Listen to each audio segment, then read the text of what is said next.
Schizophrenia is a disease of the mind. It causes its victims to have delusional thoughts, hallucinations, disorganized speech and behavior, and other social and occupational ailments.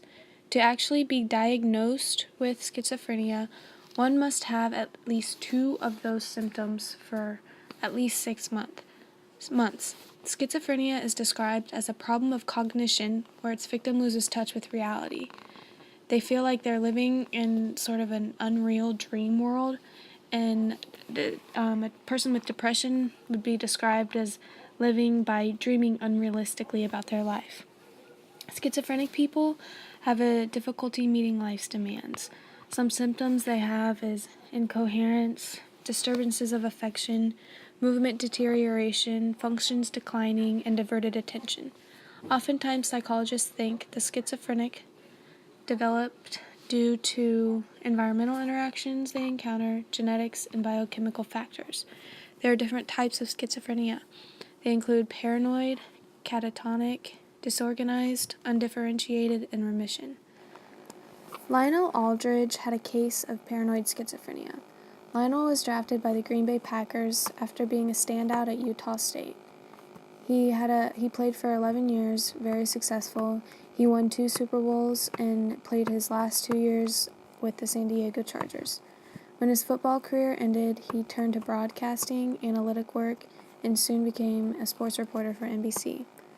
He was around 33 years old at this time when he was diagnosed with paranoid schizophrenia. At first, he just hallucinated and heard voices echoing in his brain. Lionel described the voices as vague, but belittling. He thought they were threatening, confusing, scary. One time he said he was standing in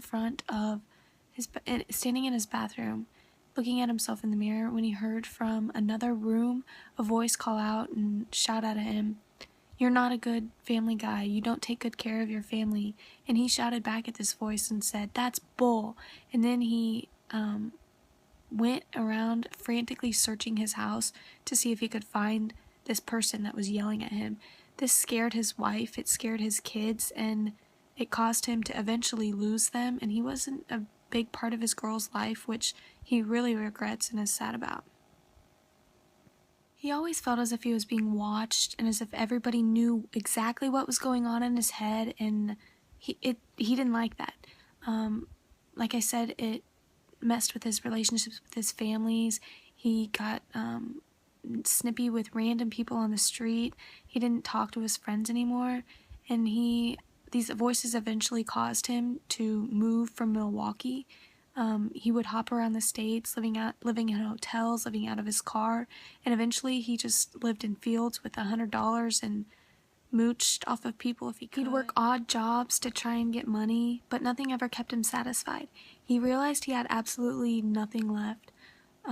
He described these voices as being as real as the 260-pound guard across from him on the line of scrimmage. That was very real to him because he played football, and he thought that all he had left were these voices, and that was sad to him. He felt pathetic as these voices were telling him he was pathetic, and there was no good to his life. One night when he was sleeping in a field, he woke up and noticed that his Super Bowl ring was gone, and this was devastating to him. It had stripped him of his life, he felt, and he felt that he had nothing left.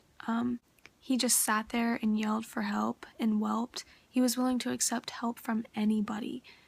He eventually found a Bible and turned to the Bible for guidance, and it gave him the confidence to head back to Milwaukee, get in touch with some family and some friends, and they got him help.